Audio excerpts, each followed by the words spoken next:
A very good evening and welcome to this edition of the Fourth Estate. Charles Mwangusha Mpagi, and tonight we will continue with a panel of journalists discussing the major events that dominated news headlines during the week.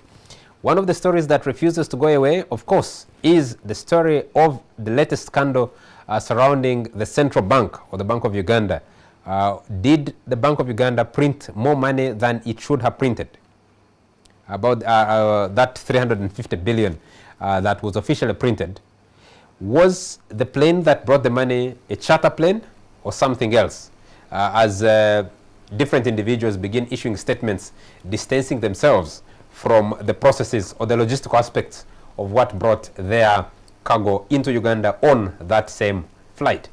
There's another question about whether that flight actually originated from Germany, where we understand the money is printed, originated from France.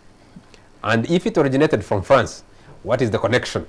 So that story is not going away, but the questions people are asking, the future of the central bank. We all know that Governor Emmanuel Tumsime Mutebile might be serving out his last term at the institution.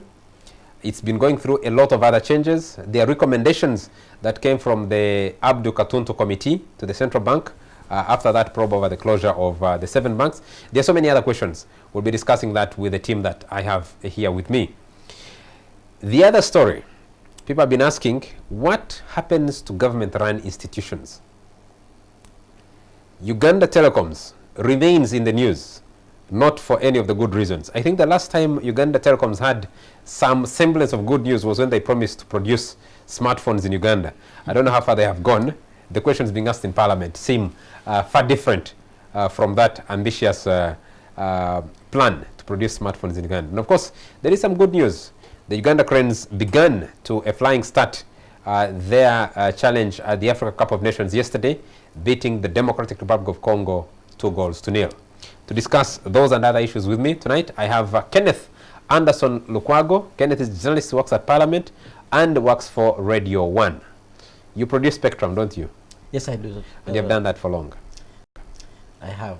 Kenneth, very nice to have you on the Fourth Estate. Thank you for inviting me. We have Dictor Simwe making a return. Dictor Simwe writes for the East African newspaper. Dictor, very nice to have you. Thank you, Charles. Good evening. And we have Jeff Mbanga. Jeff is a business editor at the Observer newspaper. Very nice to have you, Jeff. Thank you, Charles. Good to be back. Let me start with the two print people, then I'll come to the radio person, Anderson. On the Bank of Uganda story, what are we missing as journalists? What is the media missing? I'll start with you, Dictor. So many things. We've allowed the government to sort of tell us what's going on, and that speaks to, I guess, the shortage of investigative journalists, that either shortage of investigative journalists or maybe the shortage of resources that we have in this town. But the thing is, many people that I've been speaking to are worried that it's sort of a takeover, that the chaos that's being initiated from whether it's from State House or even, okay, let's say State House, because Media Center and Nakalima's committee are all State House. And people are saying that government is, so Bank of Uganda has its own problems, but some people are saying that the chaos is being initiated so that they can get us to Bank of Uganda to reach the reserves, to change and bring in outsiders. Many economists that are close to guys at Bank of Uganda, in fact, have been complaining. They are out listing how many qualified people are at Bank of Uganda and can take over, because as you know, Mutebile, I think, has 18 months left on his current term, and that's a problem. People feel like that's initiated so that they can bring in someone new, and people are not sure that will be a good thing. What do we know now? This story has been with us now for almost 2 weeks. Jeff, what is the truth? What do we know? To go back to your question of what we are missing, is that as journalists, we are waiting for much of the answers from statements from Charles Ndire, who did a presser through his lawyers. We are getting stuff from Ofono Pondo, who's writing stuff in the newspapers and speaking through the media center, and of course Bank of Uganda, Muslim Mutevile. So And Nakalema. and yeah, Nakalema. Nakalema. So we are not investigating this story to the fullest. We are depending so much from the official channels of communication. I think we need to go a little bit deeper. We need to put the task. Why are we depending on official statements reporting he said, she said? Nakalema says we run, Nakalema has said. Opondo Pondo says we say Opondo Pondo has said. When Mbire says we say Mbire has said. Then the other day it was, I think, Daudi Mpanga also tweeted to say, I am not a lawyer for anybody, because on especially online publications have been hounding him and blaming him for whatever has been going on, and saying he's the lawyer for the guys who provided the charter plane, the charter flight. Why are we unable to ask the questions that we need to ask? And to ask them of the people who should give us answers? Not to offer more excuses for other media houses, but this is a cross-border story. You know, it stretches from Germany to France to Uganda, and I mean, there is a need for that collaborative effort among journalists to execute this kind of story. So it's not that we do not have the right questions. I mean, we have the right question. For example, what content was in those other pallets that that were for the 5? We know at least one of them was a one of 28, them, but a 28 28 liter kg adhesive for Charles Mbire. Yes. But that's all that we know. I mean, we don't know what's in the other 4 boxes. So, I mean, we do have the right questions, but can we get the answers? And no, I thought that, Anderson, I thought that at this point in time of this story, what we should be doing on a show like this is saying, this is what we know so far. We have investigated. We know that Bank of Uganda on this date made an order to these printers of money in this country to print so much money in these denominations. That money was printed and made ready on a date like this. It was loaded, packed and loaded on a date like this. This plane company was contacted to do the transportation. It agreed to do the transportation at this cost, and it set off on this and this date from Germany, made a stopover in France for whatever reason to refuel. I don't know what it was supposed to be doing. Then it arrived in Kampala. Then this other cargo from 1, 2, 3, 4, 5 people got onto the plane, if it's actually the extra pallet. Or when the money or whatever arrived at Entebbe, they found that there were more pallets than were expected. Isn't that where the story should be for the media now? Indeed, that's where the story has been. All what you have recounted has been covered by the media. What seems to be interesting is the confusion that seems to be playing out when government officials keep on giving different sets of information. You rightly there say that the original information was that the money was printed from Germany. But on Monday, I had an opportunity to interface with the executive director in charge of operations at Bank of Uganda. That is Mrs. Mary Katarikawe. And the narrative completely changed. The money was actually printed from France, and then loaded from Brussels, and then flown to Entebbe. And her narrative is actually the extra pellets. Hold a minute. Yes, please. The money was printed from where? France. And then loaded from where? Brussels. How? Belgium. Why? Her argument Brussels was is in Belgium. Her argument was that the rules dictate that you load, this being a security matter, the currency being a security matter, that you need to load it from the nearest airport as possible. And her argument was the place in France from which the currency was printed was more closer to the airport in Brussels from where it was loaded. And that's the explanation she gave when I asked her to explain more. So the story of Germany, how does that fit in? The story of Germany basically dies. And that's what I was surprised about, because this is an official who is in charge of operations, who somehow has more details about what was happening, because she began by narrating how the entire transaction began, the procurement process. But then also what changes is the fact that the 2 Bank of Uganda officials who are actually now in court did identify the anomaly in Brussels. That's where they detected that there were extra pellets on the plane. And from her explanation, they actually notified Kampala that there was a problem, which implies that somebody in Kampala could have given a go-ahead that there's no problem, let the cargo continue to Entebbe. Because I asked her, if your officials noted that there were extra cargo on the plane when it was in Brussels, and the rules dictate that there must be no extra cargo because this is a chartered flight, why then didn't they insist on that extra cargo being dropped off from Brussels? And that's when she explained that actually they were told that there were spare parts of a certain plane, but then the cargo was allowed to proceed to Kampala. So as the story kept on rolling on, I was actually shocked that the two gentlemen were taken to court, because I'm thinking if they informed Kampala that there were extra cargo on the plane, and I'm thinking there is a person at Bank of Uganda who actually gave a go-ahead for them to proceed with the transportation the way it was. So there is a lot of confusion, even about what is being investigated.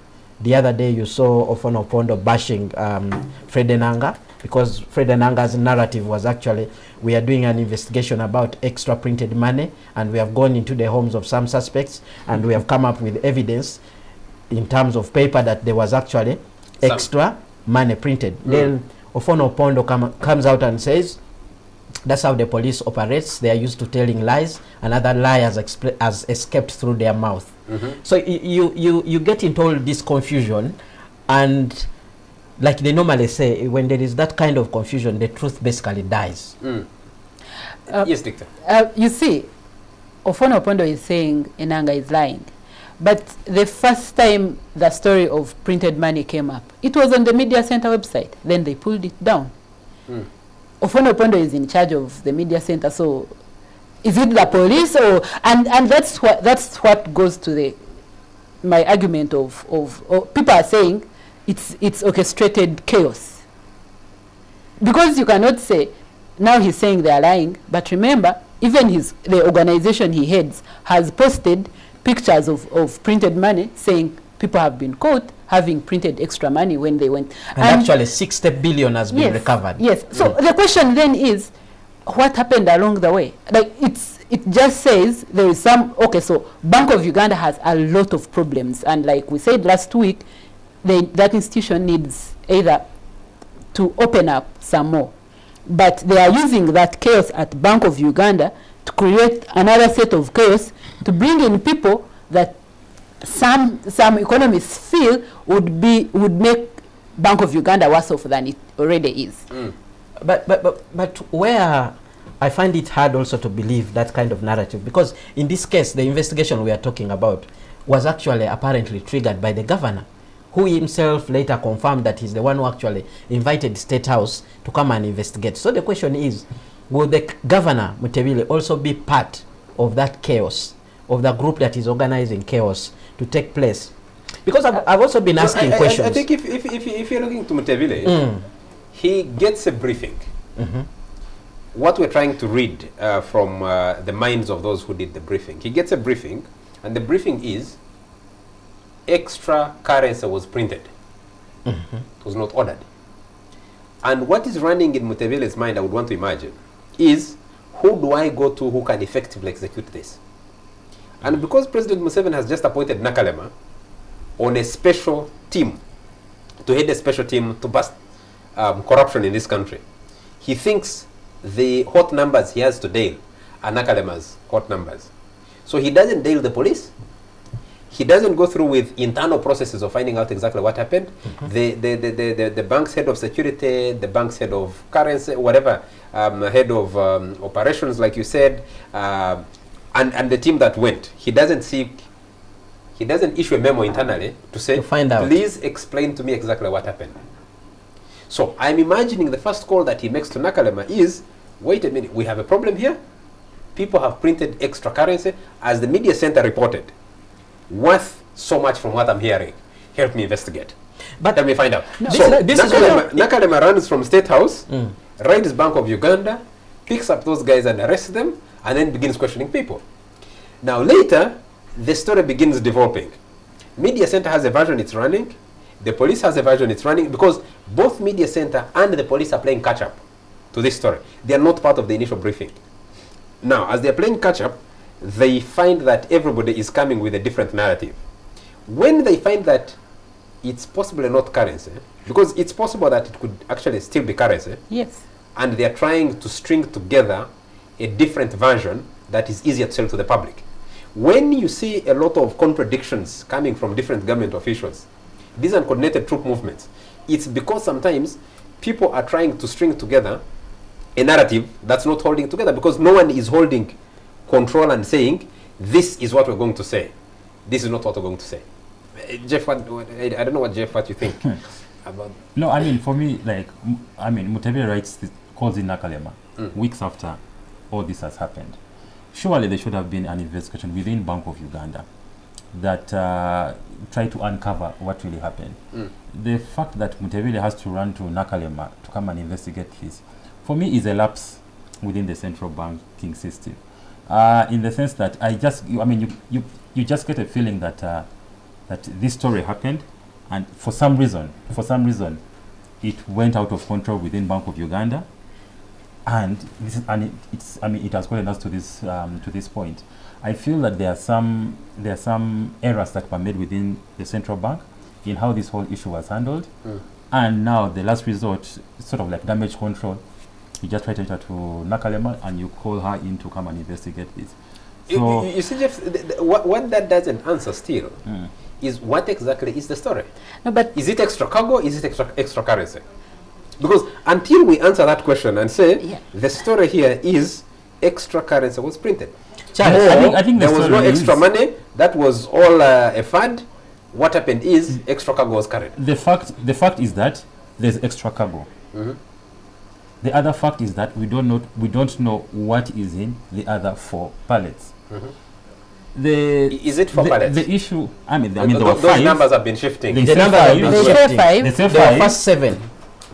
Now, okay, we can deal with 5 for now. Mbire has answered 1. One of the pallets is his. Yeah, but he has can- answered. So And we have 4. it is just his word. it's No, his just word. his word. And Opportunity is to the look at pallet, it. can you say that you have one pallet and it has one jerrycan of glue, as Of he said, adhesive. of adhesive glue, as he said. And the other thing, you see, you're saying Mutebile reported, but actually there was an operative at Bank of Uganda. He's the one who pushed Mutebile's hand, and that information, official government communication at the beginning, actually acknowledged that there was an ISO operative who, along with Mutebile, they said, had blown the lead off this thing. So it's also possible that Mutebile's hand was forced.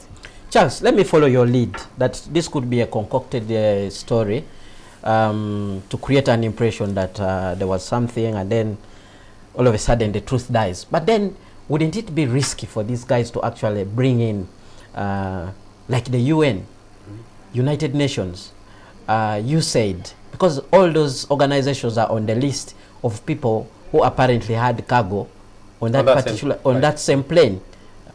And then there is a new narrative that is making rounds that actually the original plane that had been chartered to bring in the cargo actually had problems, and then the Bank of Uganda consignment ended up on a plane that had been actually sort of contracted to bring the so-called extra cargo that we already see, that we are reading about, that we are talking about. So there is a lot of confusion there. But I want to agree with Jeff here when Jeff says... I've had that bit, just a moment, I've had that bit of story. That the plane that was actually originally meant to bring the money is grounded in Entebbe. That part of the cargo, of the extra cargo, were spare parts for its repair. But in this day and age, for an institution with the weight of the Central Bank of Uganda, when you order for a special hire taxi, not on Uber, not on Taxify, you're ordering from a car rental company. If they cannot send you the car that you ordered for, they give you another car for your exclusive use. This business of expecting that the central bank can pool resources with others because cargo is being carried. I have only seen that in Wandega in the evenings. If you are anywhere on Bombo Road, Wandega, you'll find a guy riding a border. When he comes and finds people on the road, he says, Ogenda, and then he can put an extra passenger. So you'll find 3 people riding on the same border, and they don't know each other. All of them are going somewhere along Waise, somewhere, Waise, Kawempe. He keeps dropping off one at a time, and taking on others. taking on others. They share the cost.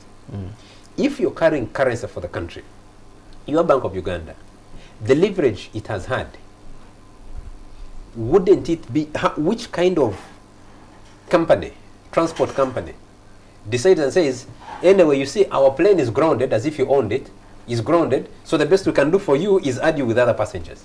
Is that a story you can sell? Well, I think there was, from what I'm reading, I think there was some sort of breakdown in communication. Looks like maybe the airline company didn't adequately update the people in Kampala about what is happening. But basing on the statement I made earlier, quoting the Bank of Uganda Executive Director in charge of operations, she actually did say that the 2 gentlemen who had been sent to verify the consignment did notify Kampala that there was extra cargo on the plane that was actually bringing the consignment. You get it?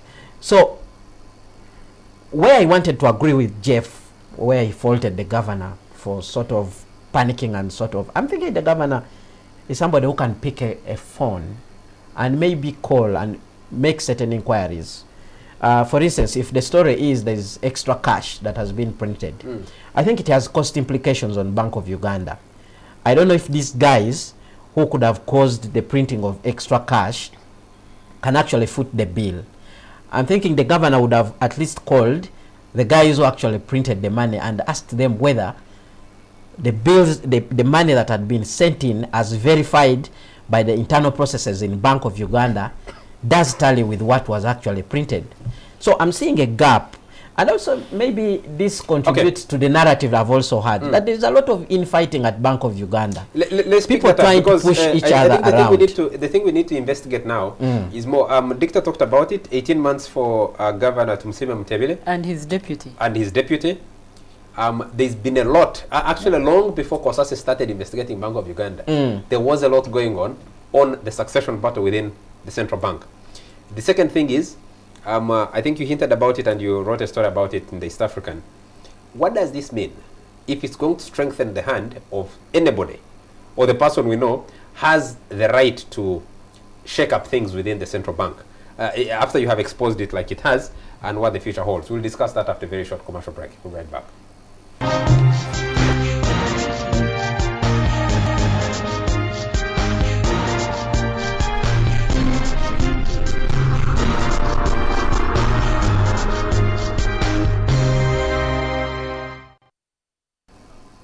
You're still watching the Fourth Estate, and we're discussing events that dominated news headlines during the week, and particularly the controversy around the central bank that continues. Did somebody at the central bank, or some people, collude to print an extra 90 billion Uganda shillings and get it into the country on the same flight that Bank of Uganda had chartered to bring in its own currency? From what we understand, 350 billion that was brought in from Europe. Actually, the process starts in April, and then the man arrives here early May, and now we are mid-June, and we are debating that controversy since it blew up. Different statements coming out from different people, different institutions of government. There is the Nakalema Anti-Corruption Committee, housed in State House, the Uganda Government Media Center, which is the official mouthpiece for the government, the central bank itself, Uganda Revenue Authority, has been trying to avoid this story like a plague, only communicating through social media and saying, for us, we cleared every cargo that came in. After Bank of Uganda had cleared theirs, we processed the rest of the cargo through. We have also seen a statement, half a page in the newspapers, from a businessman, Charles Mbire, who says he had cargo on that flight, a 28-liter jerrycan of adhesive, special adhesive for his boat that needed special carriage. You don't just you don't say 28 kilograms is under the 30 that planes require, so you can put it in the overhead compartment or under your seat and bring it on board. They didn't bring it that way because it's special adhesive. The other people mentioned haven't yet explained exactly what their cargo was, how it ended up on that flight. We haven't asked a lot of questions to the charter company We haven't asked a lot of questions. We haven't asked questions to the company that prints the money.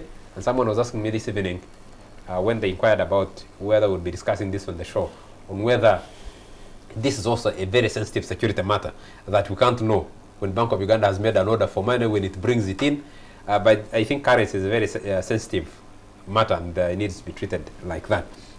Gentlemen and lady, the bigger question now, you've had a Bank of Uganda that's been roiled through the mud over the closure of the 7 banks. Particularly, if you wanted to narrow that down, you'd narrow that down to the closure of Crane Bank. Because the others were closed, and Mutebele went to Parliament and said, I can burn their fingers, when members of Parliament were beginning to ask him questions, and it had almost passed. Severino Twinob and John Patrick Amama Mbabazi, Amos Inze and the others have a case that has never been had since the closure of the National Bank of Commerce. The guys of the International Credit Bank, I think, gave up and started to do other things all those years, though their file had never been closed. The revelations, I'm sure Dicta knows, the revelations that are coming up later and what came up to the Kosasa Committee are horrifying, to find how the bank was liquidated and how its assets were dealt with. The members of the cooperative bank, because that was owned by individual member cooperators, the cooperative bank have, I think, majority of them gave up. There's one man who kept the fight. He's called Christo Shave. He's been fighting and fighting and fighting and fighting. Every day he wakes up, he sees some new hope and renews his energy to fight. Who are the others? Tefe and the others that were closed earlier, they had almost all given up. Until Crane Bank gets closed, then Sudir is not willing to let this thing just go. He says we'll fight. And Bank of Uganda ends up where it's ended up. Now, scandal after scandal. How does this strengthen the hand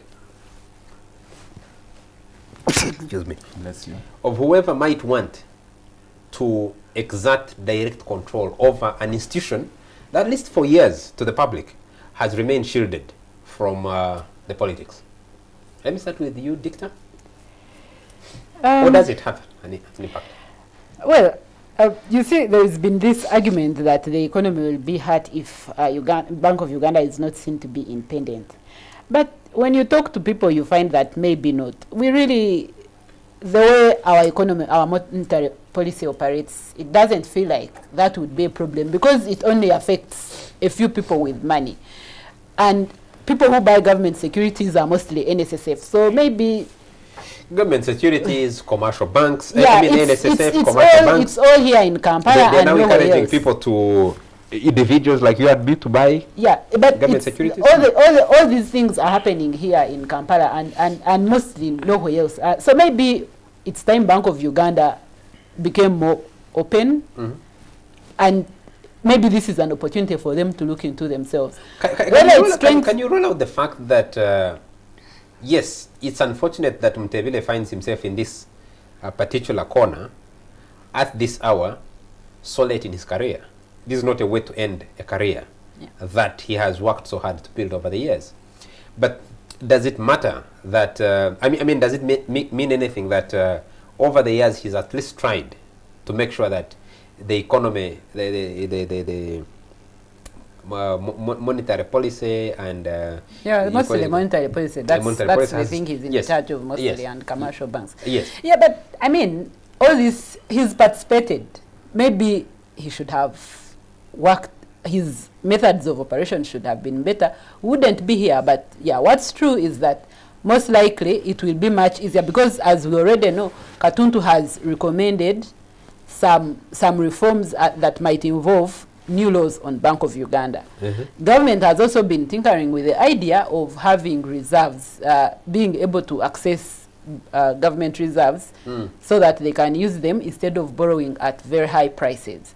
So that could be dangerous for the shilling because if you have no reserves, then it means the shilling is not backed up. But the rest, maybe it's time someone touched Bank of Uganda a bit. Anderson, what do you think? Because one of the arguments is, I think Bank of Uganda now talks about reserves running up to 6 months. Is it up to 6 months? When Maybe they About four around four and a half. Mm. Yes. The minimum expected is 3 months Yeah. of reserves. So if you go beyond, that means you're doing pretty well. But Mutebile also had egg on his face in 2011 when he allowed two currencies to run side by side. He was changing the currency, but allowed the two to run side by side, and through the economy into crisis. Partly people think it was because of the election in 2011 that was allowed to happen. Now, since then, people have mooted ideas of printing the money here, having the money printed here. Dicta is talking about going deeper into the reserves. People have talked about what the heck, if you need money, print more money. If we can't run out of money. So, but the question is, if these series of scandals strengthen the hand of whoever has the right to change, make things change at Bank of Uganda, what will it mean for the economy? Well,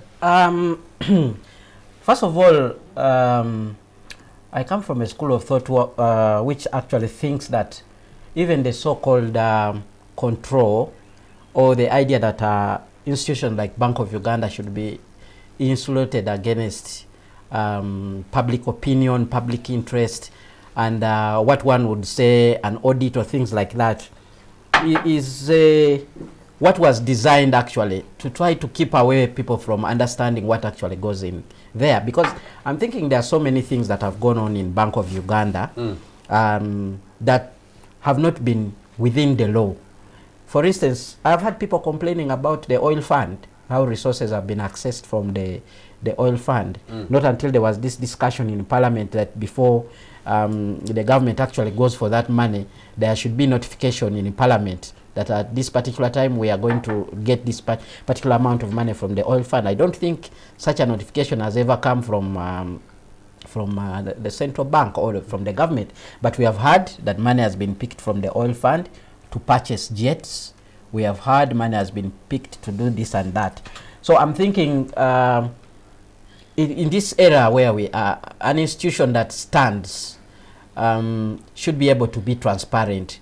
And this is an opportunity that we should not lose as a country. And I would think as a media, we should actually continue to push for reforms in Bank of Uganda. Like what reforms are you suggesting? Like what reforms? Let me give you an example. For you're instance, talking about the oil fund. One of the things that are done underhand. When Bank of Uganda was raided to pick money to buy the military jets in 2011, and also to pick money to run, I think, the campaigns of that time. Some of these things were done underhand, but the central bank tried to keep face and say, no, we are in control, we are in charge. What happens when the central bank says, we were given instructions, we act according to the instructions? But Charles, yes, it's not true that Bank of Uganda has been playing along. Just 2 years ago, the IMF wrote in its report that instead of Bank of Uganda providing for government to sell securities so that they can borrow money, Bank of Uganda was lending to government. The petroleum fund you're talking about, in Parliament, it was during this budget cycle, it was raised. The government keeps going and picking, keeps going and picking, keeps going and picking.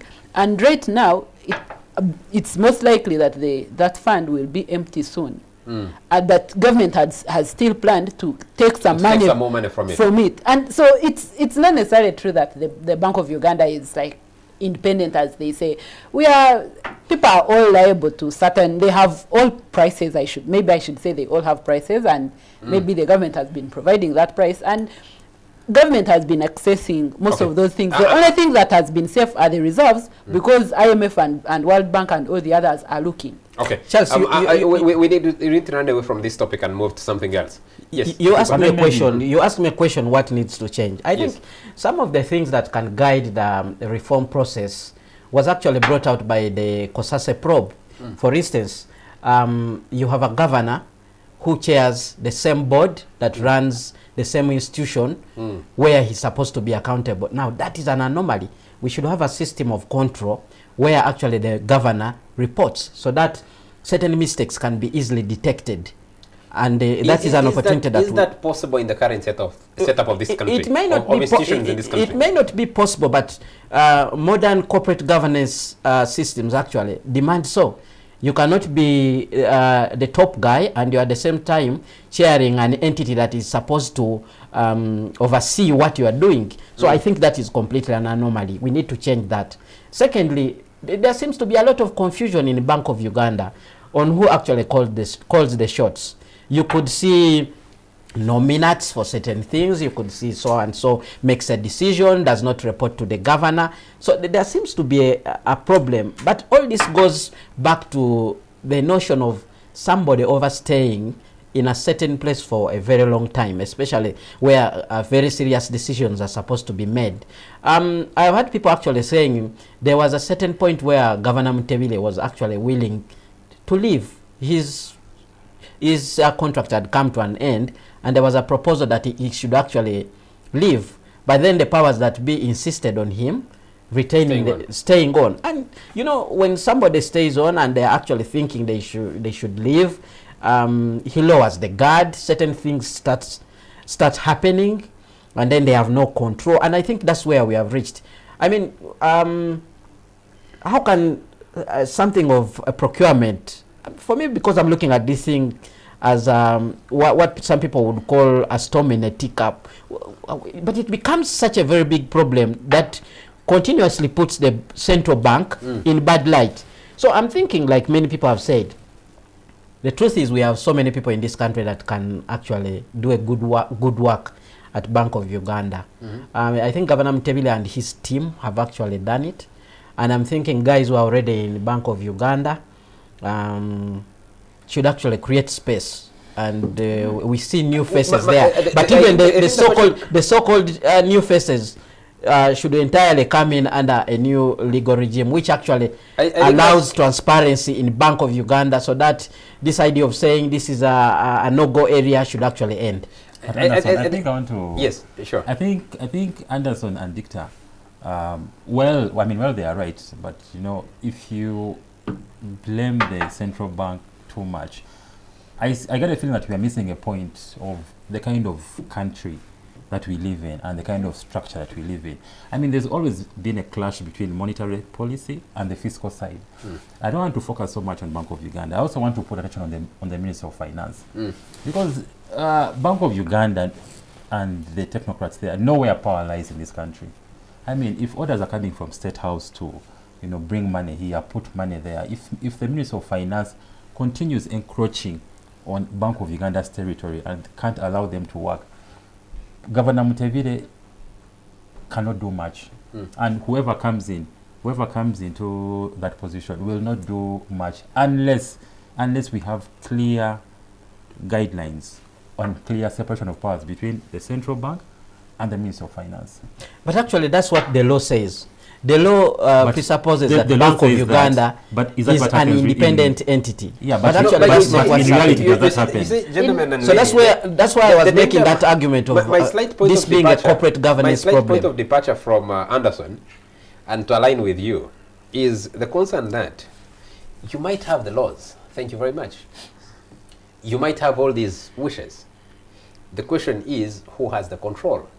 Now, if the person who has the control has at least once in a while, not always, Dicta said it, not always, you call central bank and say, I want this, and at least the Mutebile would tell you, no sir, that can't be done now. It's not possible. Then you have some level of control. But if it is a question of whoever goes in, asks jump, and the only answer, the only thing they can ask is how high. How high? Then you have a bigger problem than you already have. Which is possible. There are many people in this country. One of the biggest industries in this country is the industry of people who are looking to take over a job. Yeah. They work tirelessly to make sure. Now, like Mutebile, they're saying, but this guy, one, we didn't want him to come back. He should have gone when his last contract expired. Number two, he has 18 months. Can't we send him away earlier than this? Sir, if you sent me there, I'll do a better job than this man has been doing. So you see, there is a lot of lobbying. There is a lot of cartels working to find jobs. So exiting the team at Bank of Uganda may not be a panacea. But Charles, Yes. you see, we can't help that. Mutevile is old, he's sick. He's only 68. He's Yeah, but- into his 69th year. Yeah, but yes, that's not old. he's sick. And therefore he cannot, I agree that because he had a longer relationship with President Museveni, he had the ability to say no to certain things, and whoever comes, the new person, whoever comes in, given our current circumstances, they'll find it much harder to say no to the president. I agree, that's true. But then Mutevile is sick, and He's not been in good health. I don't know Yeah. if he's sick. Okay, If that's okay, the definition so- of sick. so Okay, so let's say if he's he's sick, what does that mean? What does that that mean? means he cannot have control over whatever is going on at Bank of Uganda, and therefore things will only get worse, and whoever wants him overthrown will overthrow him, and he will lose even the little image, good image he's remaining with. So we might as well start on this. I'm afraid we need to move on. We need to move on from that story. Let's Charles, we just one last word from me. I agree with you that the issue that we are seeing playing out in Bank of Uganda is maybe a symptom of a bigger problem we have in the country, which could be governance. But I actually think the new team that comes in, the process that brings that new team in, should be able to dictate what kind of people we are going to have. That's why I'm saying we need to see serious reforms. We need to see serious reforms. Which country do you live in? I live in Uganda, but I'm still hopeful. Where you going to see that happen? And that's what I'm saying. It's the role of the media and all other stakeholders. Help me point to one institution that says has had a change and that the fancy things you're talking about have been followed. Well, I'll give you an example. There can always be an opportunity, since we all agree that Bank of Uganda is a very critical institution in this country. We can we can help as the media to influence that process. You cannot. I want to tell you here, you cannot. Number one, and you can have your wish list of things happening. It will stop at that. Let me tell you, you've had probes in this country that have caused changes in certain areas. The only thing they have done is grant the opportunity for whoever holds the power to choose. If tomorrow President Museveni thought that Kenneth Anderson Lukwago is the best person to take over Bank of Uganda with all this chaos, they will appoint you. It doesn't matter your experience. There should be a process through which Kenneth Lukwago Anderson goes through to see whether he actually qualifies to be the governor of Bank of Uganda. Ask people who have been clamoring for electoral reforms and reforming the Electoral Commission, and then you'll understand what I'm talking about. So where is the problem? The problem is that this is a governance issue. This is where power is centered in a very small and narrow group of people who can get away with anything in this country. So the central bank, as much as they would want to implement certain things, for as long as they do not have independence and power in executing their duties, they have little leverage to do what they're supposed to do. And for example, I mean, we have an election coming up. And then you have to look at the interest rates and the strength of the shilling as you're heading into the election. In Europe and in other countries, I think there's a limit to how much candidates can spend during the campaign period. And there's a reason why that law is there. In Uganda, we can spend as much money as we want. Now, if you're going to have that kind of situation where money is being pumped into the economy, then the central bank is going to have, a lot of issues controlling things like inflation and interest rates. So just to let you know, that's your wish. Like Charles has told you, it's your wish list. We all want that to happen, but we don't see it happening in the near future. I can tell you, Anderson, without any fear of contradiction, that what you will have, two things control power: money and the military, primarily. As we attempt democratization, you see today you have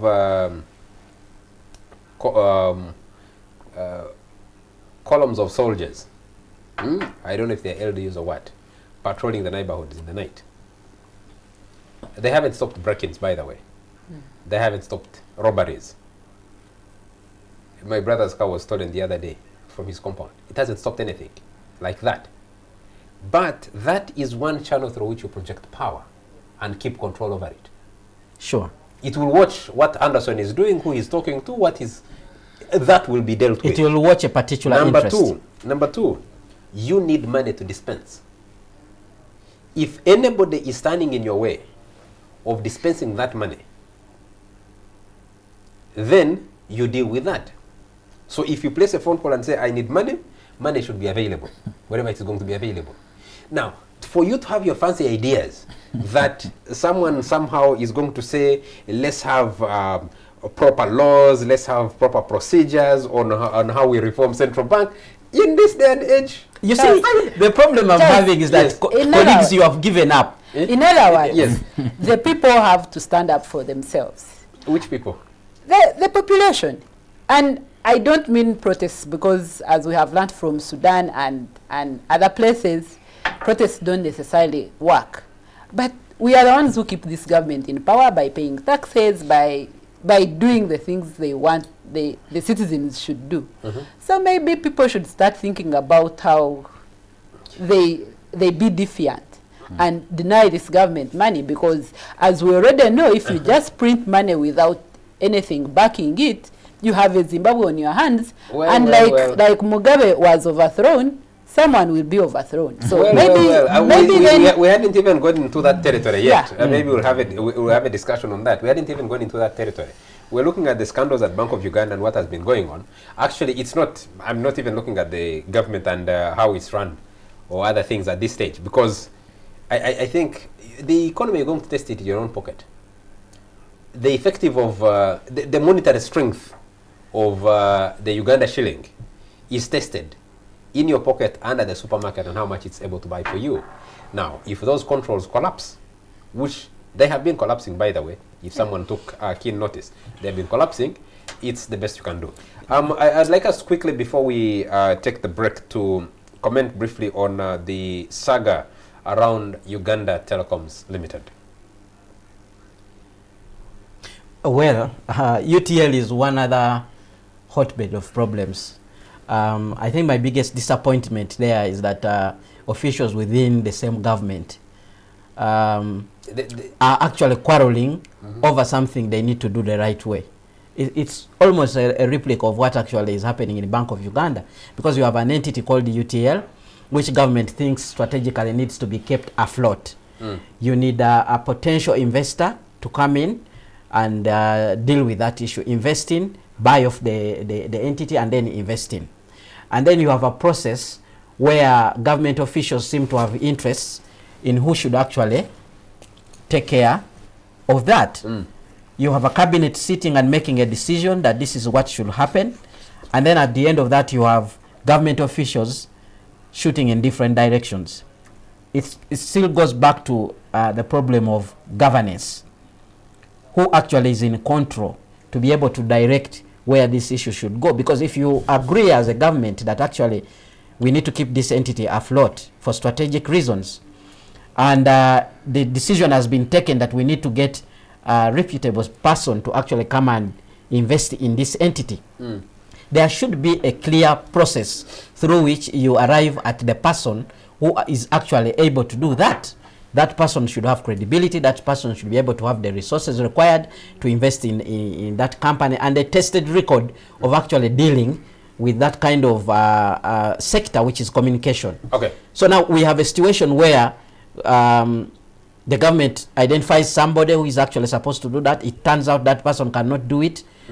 And then you have a fight between a minister and the people who are actually running the entity at the moment. For me, it still goes back to who makes the final decision about how certain things should be done in this country. And it still goes back to what we actually concluded on. It's still a governance problem. The people who actually are supposed to make decisions to take this country forward seem not to be serious about what they are doing. Victor, what is the story around? What is the latest story around? So let's start from the parliament, from Anita's submission in parliament. The MP who raised the issue in parliament was most likely Anita's conduit. She's been having a fight with Mr. Bimanya, and she wants some control back. having, because at some point they were agreed on how UTL would go, and then the issue of so of the hiring. Who heads the Uganda Registration Services Bureau is the caretaker administrator of Exactly. UTL. Exactly. Okay. Yes, for Yes. clarity for our viewers. Yeah. So at some point they were agreed. Then they started looking for an investor into UTL, and then the agreement stopped there, and they started disagreeing because allegedly one was backing one investor, and another one was backing another, and from there it's been like that. Okay. To help our viewers come to speed with this story, this is the second attempt by the government to privatize Uganda Telecoms Limited. You should say The third. initial, You should say third, considering maybe third, because initially earlier we had UTL privatized to the Libyan company, and then the Libyan company had issues because of the overthrow of Gaddafi, of Colonel Muammar Gaddafi, who takes charge, and government reclaimed it because there was no central entity that was willing to take control. By the time that happened, UTL had sunk deep into debt and accumulated quite a lot of debt, and they've been struggling, and its infrastructure had kind of collapsed. It has a lot of idle infrastructure, but by then it was dysfunctional. It failed to make a breakthrough as a major player in the telecom market, and partly because government has always wanted to keep some level of control. Part of the biggest debts that UTL owes are monies owed to it by the government or by government entities. And they've been struggling to do the reformation so that they can sell it to someone else. Government reclaimed 100% control over UTL, and they had identified a Nigerian company, they identified another company. Yes. But you know, one of the problems, and I don't agree with Kenneth that that UTL is a strategic government institution, because for a long time UTL hasn't been functioning. Whether it was under the Libyans or not, it wasn't functioning. I didn't actually say it's a strategic investment. It's government that is Yes. saying that it is a strategic investment. Government has refused to completely move out of UTL, Yeah, but arguing that strategically it needs to keep a foot in the telecoms business. so here's the thing. We know that privatization hasn't really worked that well in Uganda, whether it's Stanbic, as the president has been saying in different State of the Nation addresses, or Umeme or whatever. We know that that hasn't happened. But the problem at UTL right now is that guys want to make money, and money proceeds are going to different people. Okay. And that's all. Yes, Jeff, we need to take a quick break, but on UTL, what's the story around UTL? What's going on? Not to sound very sarcastic, but for me, UTL is a property company. It's not a telecom company, and government, to be frank, government is not that interested in having a foot in the telecom industry. I mean, UTL has a lot of assets. It has a lot of land. I think a couple of masts. It also offers. It used to offer broadband. Not a couple. It has a lot of masts across the country. Yeah, it used to offer broadband to Orange, or whatever name they used to operate, Afrimax. Afrimax, the operators of Orange, the Orange brand. So for me, UTL is actually a property company. They are not looking at, offering data services. Actually, the latest is they are the ones now offering internet to all government departments. Yes, and they had and they have taken over the national backbone. And they had signed up a sweet deal with the South Sudanese to lend them our country code, 256. Yes. That's a few years ago. So I hear you, Jeff, when you talk about the interest not being pure about. Yeah, it's about the telecom. money. Yeah. Let's take a commercial break. When we come back, we'll be talking about the Africa Cup of Nations and Uganda Cranes performance. This is the second time that Uganda Cranes has qualified to reach the Africa Cup of Nations and got to a good start yesterday, beating the Democratic Republic of Congo 2-0. We'll be right back. What time is it?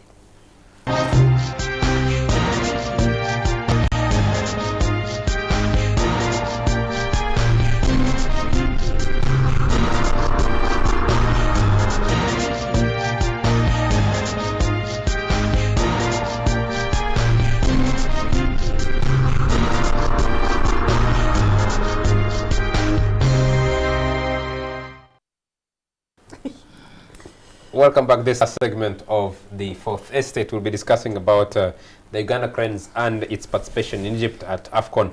But I got some messages here. Chris Tushami is watching us and says, if money had been printed, would any government on earth agree? No. 25 similar pallets, 20 for money, one with one jerrycan of adhesive in a pallet similar to the 20 pallets of money? Really? I think that's an interesting question to ask. Yes. Someone is asking that question. Because I had somebody, the Bank of Uganda official was talking about, actually said the two Bank of Uganda officials who reported what they are calling an anomaly said actually the extra luggage looked exactly like the one of Bank of Uganda. Richard Wanambwa, who runs the Ego Online, says ego.co.ug, says we should credit it for breaking the story and putting all the facts that other people have been using. What are the facts? You read his story to get his facts. Nteja Simwe says, isn't it laughable that instead of arresting Mutevile and Kasekende, they have gone to Bank of Uganda and Mbale branch and arrested the poor guys? Why isn't anyone questioning Mbira and Mandela to explain how their luggage found itself on a chartered plane? Now, are we discussing 90 billion excess money printed or Mbire and Mandela's luggage on BoU chartered plane? Lastly, why didn't Mutevile use his audit department instead of Nakalema? What a joke laced with foolery. Well, the simple answer to your question is, when you order cargo and you hand that over to a logistics company, you are not bothered on how it arrives here. If you order anything like online, the business you can order on Amazon or Alibaba or whatever, how it gets here is not necessarily your business. And people have like imported cars. If you say the car is coming on a ship, you'll not be required to know what else is in that ship, how is it coming. So for some of these guys, I would accept, I would hear, I think it would be understandable that once they had made their orders and given to someone, a freight company, to deliver their goods, the goods were delivered, and that's the most important. But Charles, yes, those guys are in on it. Have you tried talking to the so-called other importers? No, I talked to someone at the UN and they were like, we don't know which of our organizations. Yes. Like, what's that? And I saw the Minister of Health saying that they actually didn't have any consignment. They didn't have any consignment. You said we and are yet investigating. It is listed among those we are that had extra investigating. luggage. So, like, what's that? They could have just come out and said, our cargo was with this company, we shall, like, explained. And these are supposed to be, by the way, agencies that are supposed to be interested in transparency. But clearly you see a complete lack of transparency. So what's going on? And you know, Charles, the saddest thing that I have about this Bank of Uganda thing is that this story will eventually die. By next week, we'll be busy following up other things. And then the truth will basically disappear. Because if you have this kind of confusion, the chances are very high that the truth is going to die. Because, for instance, I agree with somebody who was asked there, why are we not hearing from the UN? Why are we not hearing from the company that owns the plane that was chartered? Why are we not hearing from... But Anderson, the audit? Do you come running and saying, for me they are mentioning my name, I shouldn't? I mean, some of these are very serious institutions. Let this government, let the government... For instance, the UN has very many flights coming into Entebbe, and I'm trying to wonder whether they found it very urgent and prudent to actually use a chartered flight instead of using their very own. Because I see very many UN planes coming into Entebbe, and I'm thinking, why would the UN actually be interested in sending blood reagents and certain other funny items on a chartered flight? Well, if only they are lying, whoever is telling this story is lying that these other people had cargo on that same plane. If they are lying, then these entities should come out and say, our name is being dragged into this. Exactly. Unfairly, we do not have any cargo on that plane. We had other things. We do not have cargo on that plane. But if people are running and throwing names around of whoever had things on and hoping that these guys are going to cover up the story, maybe. We need to move on. 4 teams from the East African region are participating in this year's Africa Cup of Nations finals in Egypt. Well, people are asking about the kind of chaos in Egypt and how the World Cup is happening alongside that. But Burundi is at AFCON. Tanzania has not had a very good start has not had a very good start today. Is at AFCON. Harambee Stars of Kenya is also in Egypt, and of course the Uganda Cranes. Now for Uganda Cranes, second time qualifying. Didn't make much progress 2 years ago when we first made a breakthrough, but now a fairly good start, proper preparations. Jeff, you follow football? Yes, Uganda Cranes at AFCON. I mean, to me it was a shocking result that we got yesterday. Really? Yeah, Really? DRC is such a good side, you know. They've got Yonak Bolasi, who, I don't know, he used to play in the Crystal Palace at some point. Is he at Everton? I think he's at Everton. I think he must Jonas have left. Yannick Everton. Balosi. Yeah, I think he left Everton. I mean, they've got some very, very good players. They've got the money. But I think also the Uganda Cranes has been developing over the years. I mean, the boys have been growing in confidence, you know, as you go to the Cup of Nations more times. I mean, the fear factor. I mean, they are losing the fear factor, so they know they can take on these boys. But I think the big game will be against Egypt. Let's wait how we play out that game. Okay. But so far so good. Egypt beat Zimbabwe in the opening game, and one of the games we'll be playing will be against Zimbabwe. Yes, Dixon. Well, I was very happy with yesterday's performance, but the one worry I have is that we are not scoring in open play, because both our goals were from a free kick. I think last weekend we played Ivory Coast and we got a penalty. We won, yes, in a friendly, but it was a penalty. And yesterday the DRC defense made a lot of mistakes. My question is, if we have a tactically aware team, will we be able to score? Should our coach be thinking about how he makes that team to be able to play well in open play? Because it's true Uganda has a fairly good defense, and with Onyango in the goal, we are fairly okay. And even last time when we went to AFCON and got just a draw, the issue was our inability to score. And therefore, for me, that's the problem. Okay. Someone needs to deal with our ability to score. Anderson, we got into this Africa Cup of Nations finals, which is the biggest footballing tournament on the African continent, with a game to spare. Some people will argue and say we helped Harambee Stars and Tanzania to win, to qualify by the manner in which we played, because we already qualified anyway, so there was nothing to worry about. And if you see the kinds of preparation that the Cranes has had up to this moment, it's not in the news the old way it used to be, for all the wrong reasons. Whether it is administrative, coaching, complaints about money, complaints about allowances, complaints about an unpaid coach, all those things seem to be in the background, and you can see the results are coming in terms of how the team is performing. You go to the finals with a game to spare on top of your group, and you have the preparations. The other time it was very sad. You're running around to look for Michael Ezra to sponsor the team to go for training. Even in Nambole, you haven't paid players allowances. The coach, Sredojevic Multin, is complaining. Micho, he hasn't been paid for months. You bring in, I don't know when we had Dragan Popadik, he hasn't been paid for years. I mean, all those seems to be out of the way, and you can see the results. I don't know how what that says about facilitating or putting our money where our mouth is.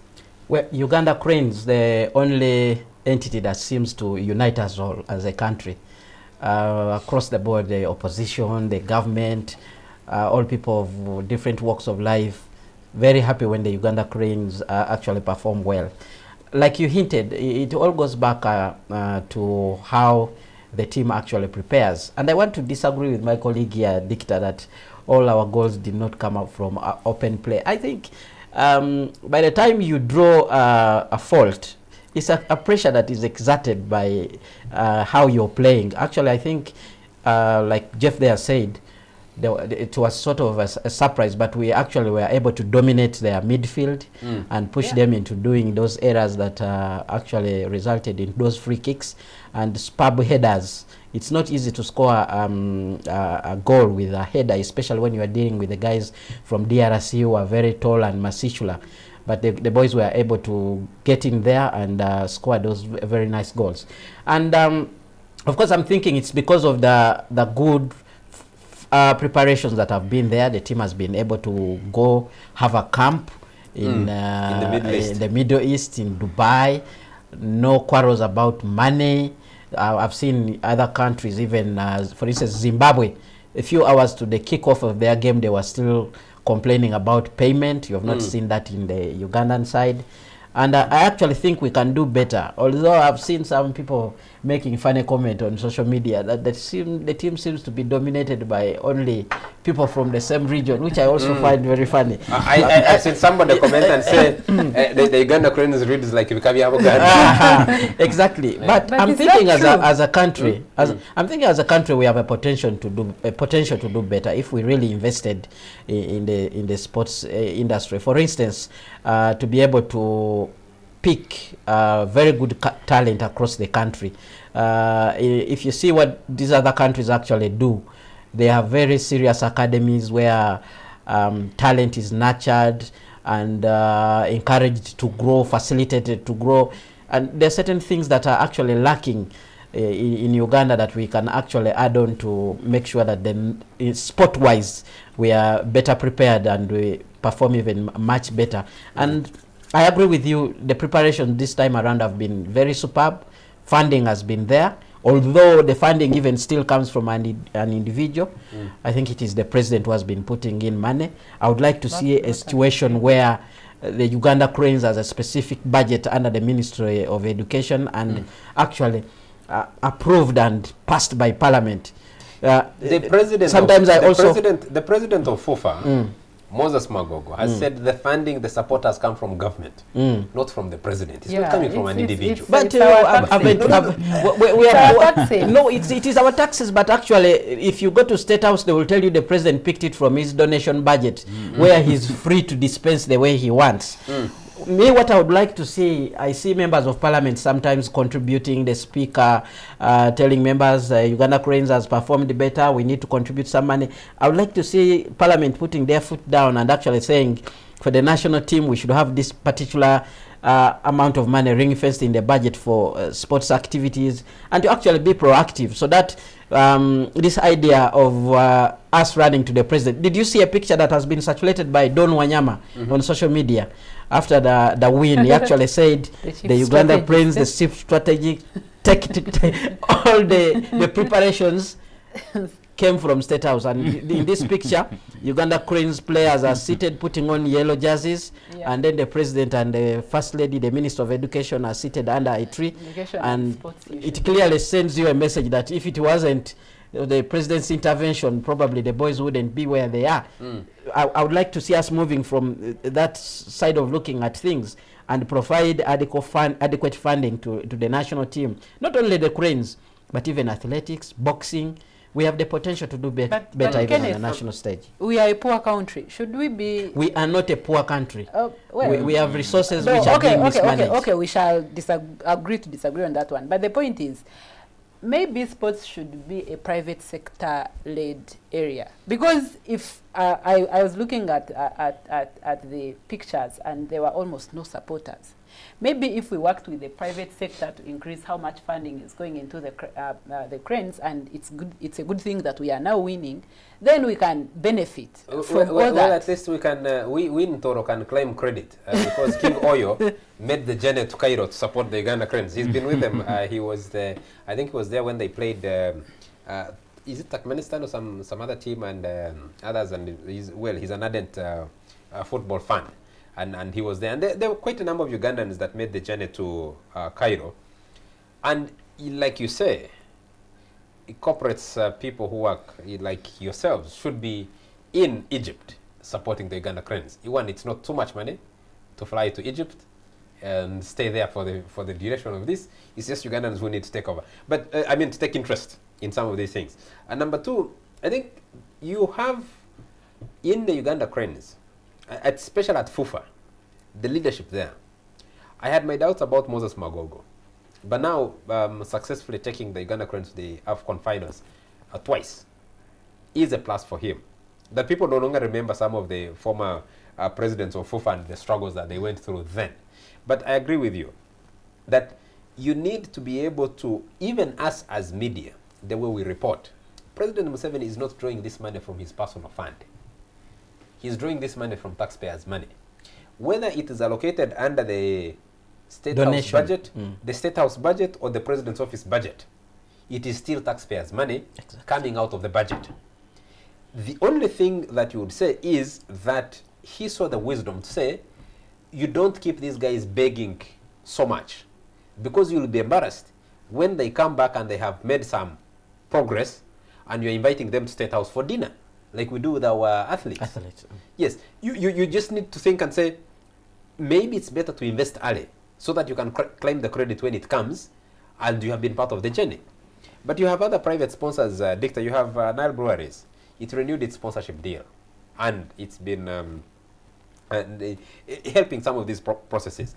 But number two is, you're not going to get private players commit to put in their money to build. Private players work with success. So you first drive up to some level of success, and then the private players, the private sector comes on board to glow in that success and maybe build for the future. But also, the private sector has tried to get involved in football. You know, MTN, Airtel, and all those guys. They've been there in football. I think what the private players are looking for, one, is consistency, discipline in terms of clashes. Clashes should never be on football pitches. The refereeing of games has to be top notch. We shouldn't see games being thrown away, and pretty much that's it. Because we've had GTV, DS, multi-choice. They've all been there. They've tried to Azam. The private sector has been there. Nile Breweries has been there like forever. I think supported. can I take a message from Musa Ladu, who says, goals come from mistakes, whether from open play or through dead ball situations. Nothing should be taken away from Uganda Cranes. They played wonderfully against a top team. Well, thank you, Musa. I was going to say that I think one of the things that is necessary is for someone, maybe a financial expert or something, to design packages that don't create clashes. Right now, the problem we have is that if Airtel is sponsoring the Uganda Cranes, MTN stays away. If Nile Breweries is sponsoring, UBL stays away. We need a package, and the same goes for the TV stations and whatever. We need a package that that can blend these guys, and without taking, because we know that the companies are not putting that much money to take the Uganda Cranes where we need it. On dead ball situations, I am not saying they played badly. I'm just saying we need a striker. Now, people can, a striker who is actually going to turn, because you see, Uganda Cranes are fairly short when you compare them even to DRC. And when we meet Egypt and when we meet the Nigerians or whoever else, on average, Ugandans are shorter than most other teams. That's going to be a problem unless we can play and score in open play. Because and DRC, by the way, their defense was like doing badly when we took those, when we got those goals. If we have a tactically aware, a better team, we are going to have problems. I'm not saying they did badly. I'm just saying we need a striker. You're not taking the shine off their but I'm just saying of the victory. Yeah. But we got our 2 goals from 2 set pieces. One was a header. Both were headers and headers coming from short men. Yes, because like I said, and I don't know if any of you watched the analysis. Set pieces are also all of the. And I don't know if all of you watched the analysis from elsewhere, and the argument was the DRC defense was asleep. Was it? Yeah. And that's now, we can't always depend on our opponents being asleep. We also have to have our own initiative. When they say that the defense was asleep, does not mean literally the guys were on the pitch and sleepwalking. No, of course, It means they were caught napping. I'm thinking the DRC people came on the pitch with a tactical plan, but it simply couldn't hold because of the astuteness with which the Uganda Cranes players were actually attacking them. So I think we should not take away the credit. No, I'm not taking away the credit. And I'm thinking if we are going to meet goals in open play. If we are going to meet another strong team, it's incumbent upon the management team and the coach and the players to actually study how they can unlock their defenses. I want to think that exactly that's what they've been doing. I said in my preamble that the Uganda Cranes went into the finals with a game spare. They qualified early. So they won almost all their games. Exactly. Actually, the Uganda Cranes did not concede. Yes, did not concede a goal up to the last game against Tanzania. Yes. And that says something. And there's a story about the Tanzanian game, which we shall not talk about here. No, the story about the Tanzanian game is that there is a belief that we have been good neighbors. Yes, we have been good neighbors and good members of, since we have been East African community. We have been the biggest advocates of the East African community. It is only one team. And did you see yesterday as it was becoming clear that the Cranes were going to win this game? The Tanzanians did join the Ugandan supporters in celebrations. So it's an East African celebration. Our time is out. We need to get out of here. I learned that the Gatuna border opened briefly, but now trucks were being turned away again from the Katuna border and being sent back to Mirama Hills. It appears that the situation at the Uganda-Rwanda border has not yet really settled as would have expected. There was apparently a testing period after the initial closure, because the initial closure ran from 28th of February until I think 2 weeks ago in May, when it was 2 weeks ago, early this month. It was opened briefly, this month. But this month. Yeah, this month. We're being told that trucks were being turned away again, meaning that the border might again be closed. But we'll subject that to verification and report about it. Charles, some good news from Kigali, though, after the Uganda Cranes victory. You know, the Kigali International Convention Center. Yes. The colors were in the Ugandan flag. Uganda flag. Yeah. Yes, I saw there is that clip I keep playing back of President Kagame speaking in Rwanda, advising the Rwandans to go and watch. Not the Uganda Cranes, to learn how to play football from elsewhere. That's been on. We haven't been able to discuss the story of, we'll discuss a story about security and how it's been responded to. There was that shooting incident yesterday at Insambia, at Total Fuel Station in Zambia, which happens to be run by Dr. Kiza Besigye. And that operation, it appears like the security were able to foil an attempted robbery. But also increasing numbers of accidents.